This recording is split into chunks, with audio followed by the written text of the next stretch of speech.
My name is Jillian Perrick, and I'm a lover of all things orange chocolate. Think One Tree Hill is way better than the OC. And as a person who stutters, I hope to one day inspire women with invisible disabilities to overcome their limiting beliefs and start the business of their dreams, just like I did. I'm a mindset coach specializing in imposter syndrome, helping women beat their inner imposter using neurolinguistic programming, hypnosis, and time techniques. And this is the From Imposter to Empowered podcast. This podcast is for you if you're an entrepreneurial woman trying to navigate the online space with a lot of passion and a lot of uncertainty. If you feel like your ideas are unoriginal, that your message isn't necessary or important, or like you're a complete and total fraud, then you've come to the right place. This podcast will take you from imposter to empowered with ninja-like brain hacks, easy to implement strategies, and uplifting real talk to make you feel like everything you want is in reach. Let's get started, girlfriend.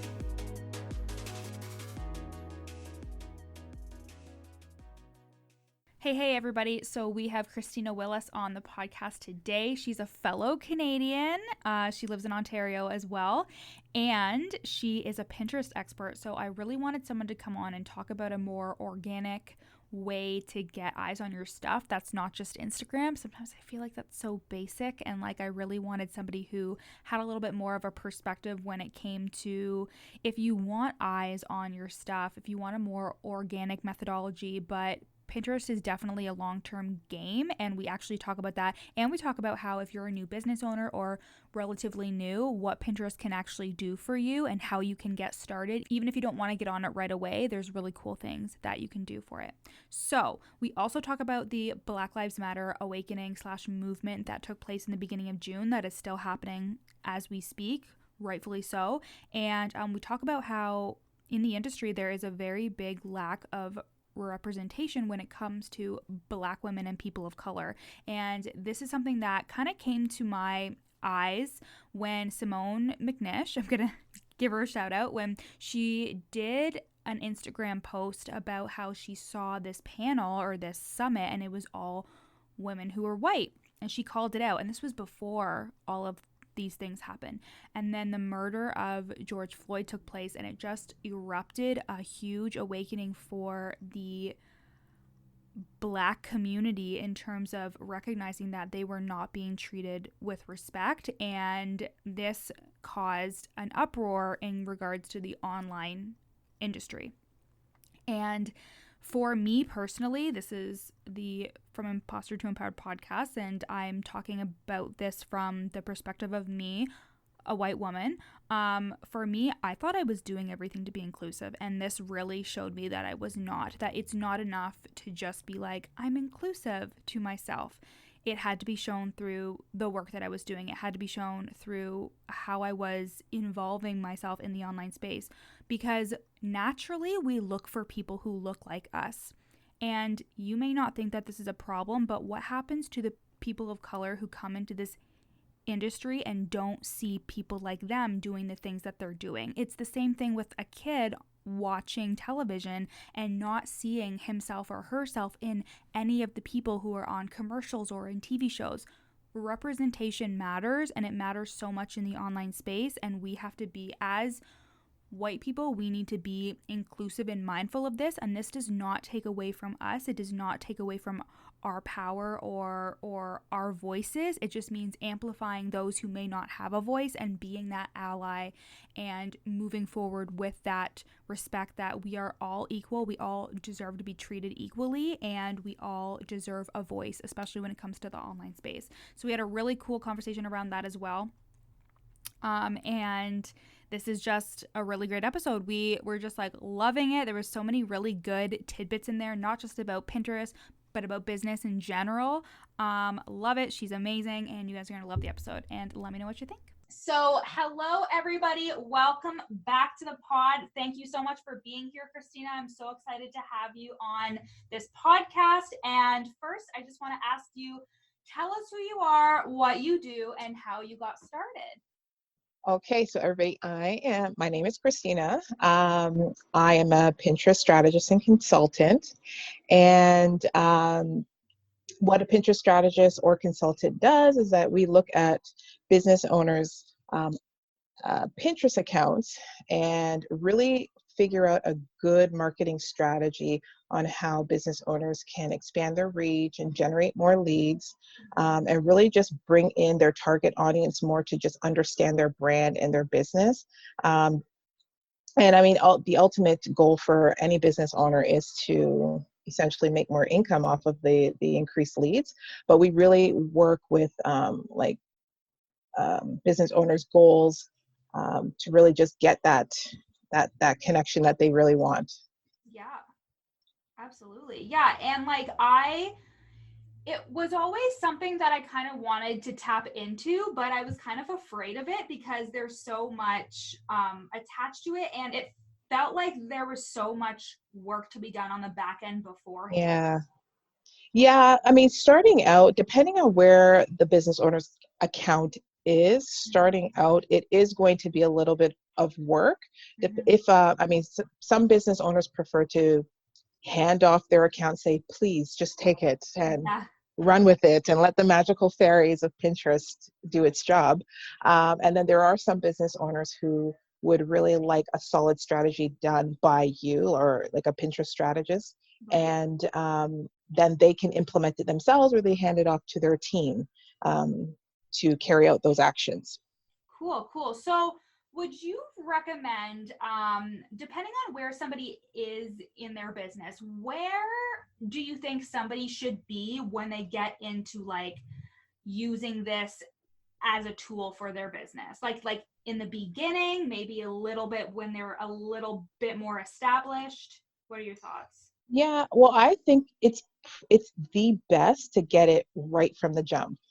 So when you're starting out with your business, um, that's where because you can really craft a solid strategy. I mean, many times there are certain business owners who've been in business for X amount of years and they've used their strategy, and then they come to you and you try to shift their mindset on, what might be best for them, and they kind of have a little bit of resistance to that. Not all, but there are some. But getting it right from the start, I feel like you have such a great opportunity, because I mean, the sky's the limit for you and that business owner, and just like all the ideas and things that you could try and test out. Yeah. It's best in the beginning budding stages. Yeah, for sure. So, how would you differentiate between like social media, like Instagram and all that stuff, to Pinterest specific? Like, what does Pinterest have that other social media things don't? So Pinterest is, I mean, Pinterest is lumped into the I guess the realm of the overarching umbrella of social media. And it's just because that's just how it happened, I guess. But Pinterest is different in the sense that it is a search engine. So when you have Google and you're searching for something in Google and you type in, let's say, puppies, and then before you can even finish typing what you really want, there's a predictive drop down that happens right underneath, and that's your search engine, right? Pinterest is exactly the same, and they are similar in the sense that they will give you your search results, but Pinterest is a visual search engine, as opposed to Google being more of like a text heavy driven. Now they have photos that you can search as well, but Instagram is, you put a photo, people like it, they commented on it instantly. Right. You don't get that with Pinterest. Pinterest is a slow burn. You put something out, it probably won't catch fire. Sometimes within 3 weeks, really, it really depends. Okay. But many times 30 days, 60 days, 90 days, or even longer than that. That's when things will really catch momentum. So that's a bit of a challenge with some people when they're so used to the Instagram world, Yeah. and then they come to Pinterest. They're like, why isn't it happening quicker? And why am I not getting a lot of followers like I normally would if I was on Instagram? And it's because of that. Something like I said, you have to kind of help switch the mindset of some business owners. Like, it's not going to be like what you're used to on another platform. Oh, that's so true. And actually, like, because I got on Pinterest about a month or two ago, and like it's definitely so I've gotten a lot of people downloading the freebies I have. Yep. So that's awesome. But that's true. I was kind of thinking like, oh, like when is Pinterest going to pick up? Like I have Yeah. some courses I want to sell, all that stuff. But it is more of like a long-term thing. That's right. Yeah. Yeah. For more sustainable business, and that's truly what helps drive businesses right now. And switching from that mindset that you need to build a sustainable business and Yeah. Pinterest will help with that. That's what I love. And that's what I always try to reiterate with a lot of business owners. Amazing. So if somebody were to be getting started on Pinterest, what kind of things would you recommend they start off with in terms of like, should they pin like freebies, videos? Like what do you think like works really well? Yeah, so I always like to say go back to what you know with your target audience and what you're really trying to help solve for them. So if you know that your target audience has, let's say, I'm a hairstylist, and my particular like a problem with my clients is that they have oily hair. And this was actually something like I have a client who is actually um, has clients that have oily hair, and you really want to help. Excuse me. You really want them to pin items that will help their audience in that way. So you want to curate your boards, you want to curate your feed to help your people. But you also want to curate things that kind of expand out from that too. So if you know your clients will, come to you for their hairstyling problems and needs, then you're also going to curate things. Maybe they like beauty, maybe they like home decor, like anything of that nature. You try to curate it. Think of it like an editorial calendar or a magazine, excuse me.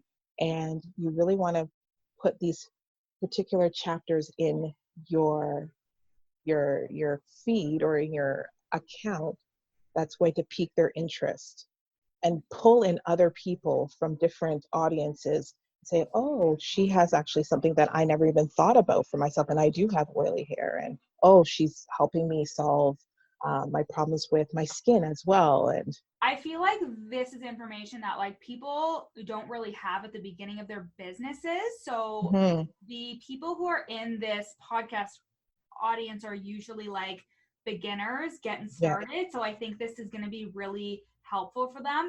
I totally understand if you guys have like, you're getting started, so it may not be like at the top of your list, but it's definitely something to think about. And something that would have really helped me in the beginning is if I would have organized my trainings more, organized my Instagrams and stuff, because when we started doing it back in the beginning of June, I think, yeah, I had to organize all that stuff. So I had to like organize everything into folders. It took me forever. So yeah. definitely if you're getting started, just start like organizing your trainings and your freebies and stuff like that, because then when you're actually ready to go all in on it, you will have all that stuff.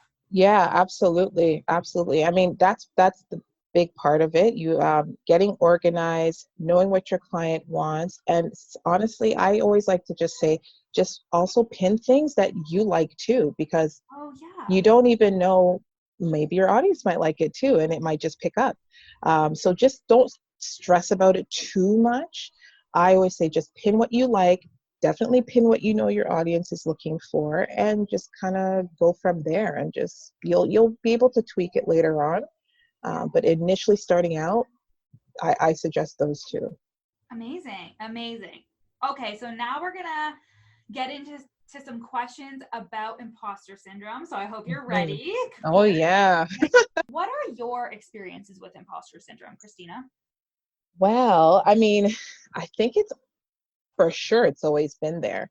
Definitely looking back when I was younger, I always like I was in sports and being in school, you never really thought like I never really thought I was good enough in even the things that I was talented in. I always my mind would always say, no, she can't be. Like, it can't be so. It's just a fluke that I'm good in, I don't know, like communication or skills, or communication skills, or sports or anything like that. But that's what the mind does. That's what the imposter syndrome does to you. It really makes you question and doubt your, like, who you truly are, your essence, your core. And you take that with you. You might evolve from it here and there as experiences happen in life. But it's still at the back of your mind. And even with me in this new, I guess, career path, because going formally what I'm educated in, I am a registered nurse. So I've gone to school. Yeah, I've gone to school, did the whole degree and everything. And even imposter syndrome happened to me when I was in grad school. Of course, yeah. Of course it does. It happens. I was like, what am I doing? Yeah. It was a terrible feeling. And I remember one time I didn't do too well on a paper because I was stressing so much, thinking, I don't know what I'm doing. Although I know I'm so confident as an RN. Like, give me a patient, no problem. No problem. I know how to do my job very well. And then when I started this career path, I was just like, what am I doing again? Like, I felt all those emotions coming up again. And it's a tough thing to tell yourself every day, you're all right. You know what you're doing. And I think I've heard you speak on it before, where you say you only have to be a step or two above another. You don't have to know it all, but still your mind, that imposter syndrome still plays on you. Yeah. Oh, 100%. And like when I was in grad school, I remember being in the first class and I was sitting there and I was like, oh, like there was somebody who was talking about how a friend of his had tried to get into the class, but he didn't get in. And I was like, wait, I was like, they didn't just accept everybody that applied? They're like, no. And I was like, oh my God, because I was like, oh, they just accepted everybody. You know what I mean? And it's crazy because, like, why do we think that to ourselves? You know what I mean? It's crazy. So who would you say your inner imposter is? What's her name? Now I know that you have been going through my course from Imposter Empowered. So I would love to know if you have gotten to stage yet in terms of like naming your inner imposter and really tackling the types of things that she is saying to you. So this is such an amazing thing, because when I came to that Prettier course, I was like, I never thought to name my imposter. It never occurred to me. Totally. Ever. So I was like, okay, Bianca. Like, that was the first thing that came into my head. Bianca's fucking perfect. Oh my God, yes. And I have a friend named Bianca, so it's no offense to her, but that was the very first name that came in my head. No, I told her to. I said, Bianca, it's like, it literally was the first name that came in my head. So she's like, oh, girl, like, whatever. That's so funny. So how do you think your inner imposter has specifically affected your business? So outwardly, my business is doing very well. And maybe it's because I've really worked on my mindset throughout this whole transition.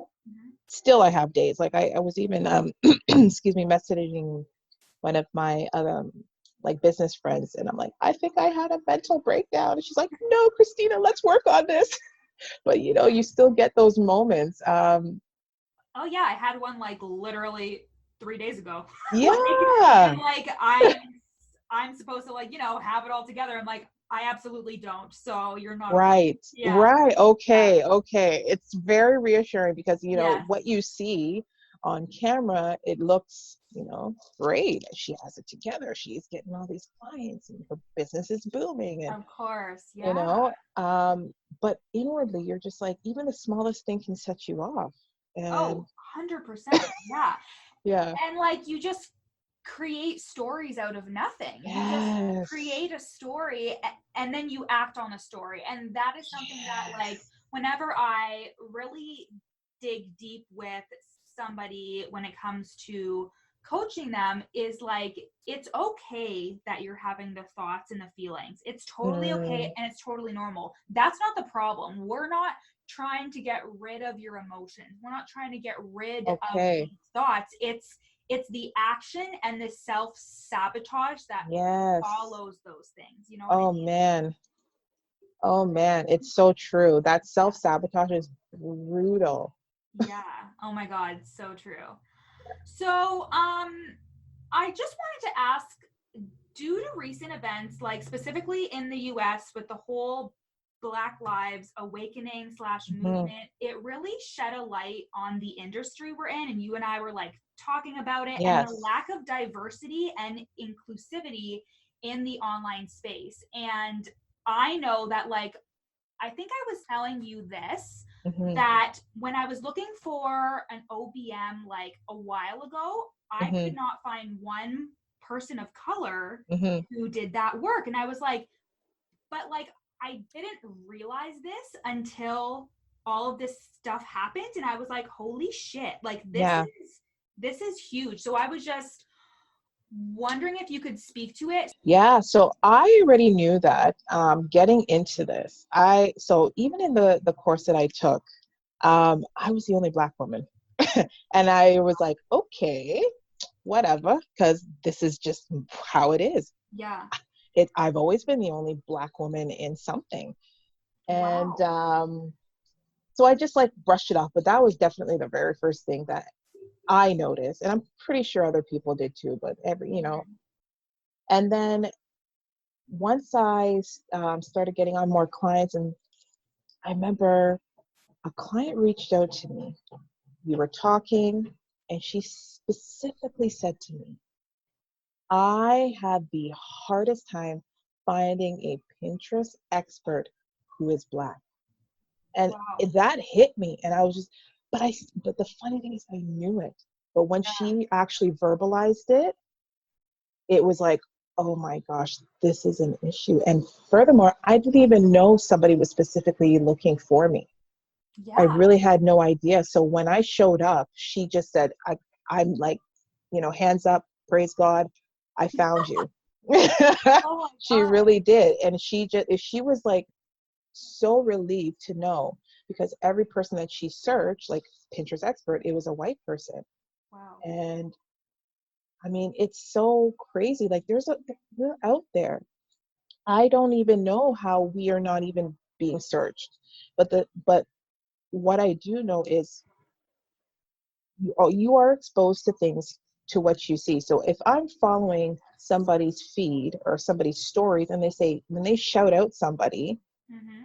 most likely it's going to be another white individual or individual that's not of color. And that's how you become aware of other people. Mm-hmm. And when I even looked in my own feed, it was with a lot of people that were of like non persons of color.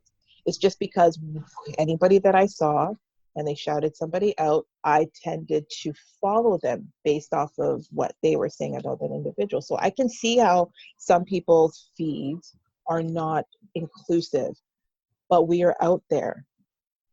And 100%. you really, if you truly want to become inclusive in your space, in your environment, you're going to have to do the digging. You really are going to have to search for it. Don't think that it's just going to fall into your lap. Yeah. And I hear some business owners say, well, we just didn't know, we couldn't find. No, you're going to have to look for it. And Yeah. just like how if you are a size 12 and you need to look for a size 12 dress, and you are not going to stop until you find that perfect one, same thing. Wow, I love that analogy. And like representation, this is the reason why it's so important, because as we grow up and as we are exposed to media and things Hmm. that we come into contact with, if people of color don't see themselves in these Yeah. things, that they start feeling like they either don't belong, or Yes. we act like this is how it's supposed to be, and we really only surround ourselves with what we're familiar with. You know what I That's mean? right. So it's the coaching industry and like this entrepreneurial industry online is no different. If you Mm-hmm. are constantly seeing the same color and only the same people doing the same shit, you're not exposed to other people and other ways of doing things. You know what I That's mean? right. That's right.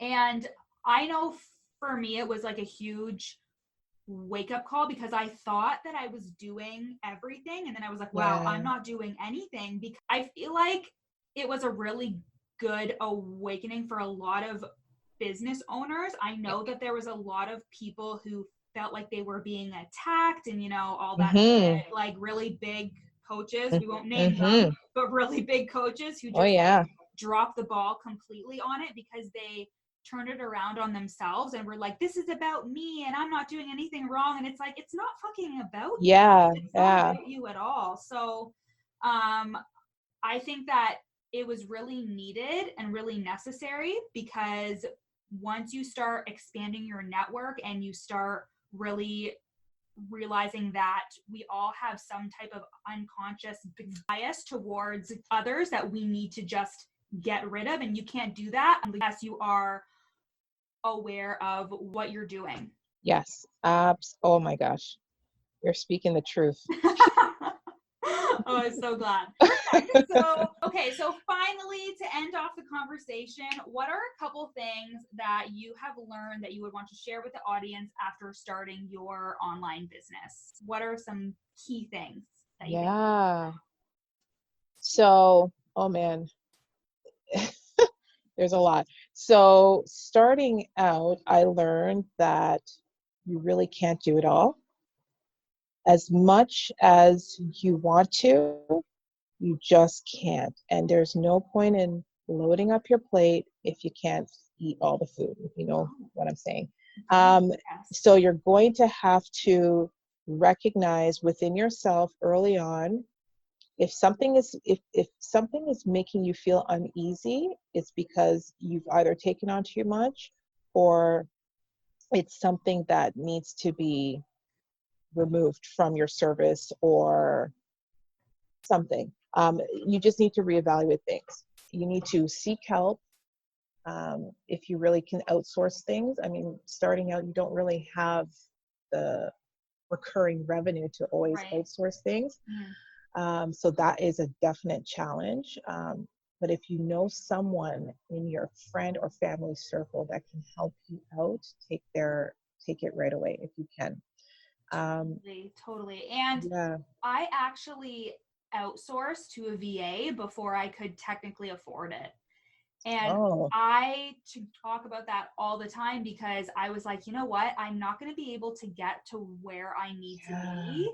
And I needed to invest from my future self's point. That's And right. that can be really difficult for someone who like is like, well, like I'm really like living paycheck to paycheck, but it was really necessary for me to just like get to that next level. And like Mm, that's how I feel about basically investing in anything. If it's a little bit scary, if you feel like you want to like shit your pants a little bit, yeah. probably a good choice because your next level self, like that is what is going to get you to that next level, you know? Mm, Yeah. that's right. Mm-hmm. That's right. Oh, that is, girl, you're so good.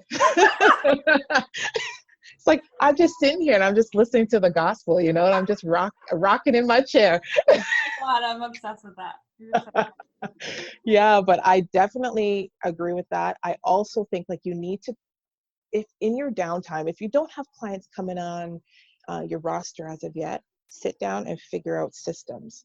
Oh mm. my goodness. Figure out your onboarding and get it solid. Um, and then your offboarding. All those things matter because the client experience is really key. You want when your client leaves your hands and goes off into the world, you want them to say, man, that girl looked after me so well. Like, I feel so good. I feel so confident. Your communication skills were on point, the best I ever had. That's what you want to leave with people. And even you can do a reverse engineering with that. Start like think of that awesome client experience that you want to leave with them, and then work backwards and say, how can I start from like literally like plan A. Wow. So that's what I have done, and that's what I still continue to do, because you want people to feel amazing around you, and you want people to feel cared for. And maybe that's the nursing part of me. Like I just love, and but it's natural with anybody, but as a nurse, like I don't know. I just love, that's why I got into nursing, because I love making people feel amazing. I Wow. love that aspect. That It's like, is so true. yeah, Like, because I feel like a lot of the time in the online space, we talk about like, oh, like your email marketing and this kind of yeah, marketing and Instagram and all that shit. But like, it comes down to the client experience. absolutely. It totally does. Like, and I think if somebody is listening to this and they're like, oh, but like, I can't implement a system like this because I don't have any clients yet. But Hmm. when you're doing this stuff on the back end, you are really solidifying that belief that you That's it. will have clients, that you will be using this system. That's right. And I wish I did that in the beginning, because I was just like, well, when I get that client, when it, Hmm. but you are solidifying that, nope, I'm going to get this organized. That's right. It's just the same thing with like taxes and all that stuff. Yeah, Like, figure out your accounts and all that stuff before you actually have the money, that's right. because when it's organized and you feel really good about it, your success is inevitable. Like, it's going to Absolutely. happen. Yeah. And it's so true. Like, I feel like I hear a lot about like people being unhappy with the service that they were given, and in the industry that we're in, it's really normal for people to sell high ticket, but you have Yes. to take care of your clients. If you're going to sell Yes. high ticket, you have to make sure the onboarding is smooth. You have to make sure they're happy. You have to make sure you're getting their feedback. Like, you can't Hmm. start and be like, okay, great, like it's all over with. Like, get Yeah. feedback and get constructive criticism that will help your business. You know what I mean? Yes. Yes. And don't take, I mean, unless they're attacking you personally, that's a totally different story. But whatever they're saying, do not, it's hard. We're all human. Don't take it personally, whatever they say. It's not a personal attack against you. If they say, I just felt like confused when I started, I didn't know what to expect. Don't take it personally, because Exactly. it's just to help you to do better, you know? And we all know this, but like I said, the natural thing for anyone to do is to become defensive. You're just like, excuse me, you know? Yes. Yeah. And like, it's so normal to make it about you and make it about, Mm-hmm. oh, this means that like my business is crappy or I'm not doing enough. Mm-hmm. But you have to realize that, again, that is just your lizard brain trying to keep you safe. It's just like, oh my God, somebody hates us. Like, oh my God, Yeah. going overdrive. Um, but I really feel like you don't know what you don't know until you That's learn right. it. So That's right. it's okay. And as well, if you're working with people too, like everyone is different, so they're going to have different needs. So that's why you need to be on top of really collecting Right. that feedback and really like working with them, because that's what these relationships are, is you're That's right. working with people. You're not talking at them. You're working with. That's right. Yeah. So Absolutely. yeah. Oh my God. This has been so good. Thank you so Mm, much for being on, Christina. Can you absolutely. Yeah, I loved it. Oh, it's good. I'm so glad. And can you tell us where to find you on social media or anything else that you want to talk about? Yeah, so I am on Instagram at Cultivation Lounge. You will find me there. I also have another account called West of 100. But Cultivation Lounge is where you will find me most. That's where I talk about all things Pinterest. And my website is westof100interiors.com. And yeah, I also have a Facebook group if you want to join that. Anything, if you go onto my Instagram and there's a link in my bio, you'll see all the details there. Amazing, amazing. So thank you so much again for being on. This was awesome, and I'll talk to you later. I'll talk to you later. Thank you. Thanks so much for listening to the From Imposter to Empowered podcast with me, Jillian Perrick. If you loved this episode, take a screenshot and share it on your Instagram story. And don't forget to tag me at Your Coach Jill. Of course, I'd love for you to rate the podcast 5 stars and leave a review. And if you screenshot your review and send it to me at Your Coach Jill on Instagram, I'll send you a free gift. At the very least, make sure you follow me on Instagram, again at Your Coach Jill, for tons of free content, strategies, and inspo. See you next time.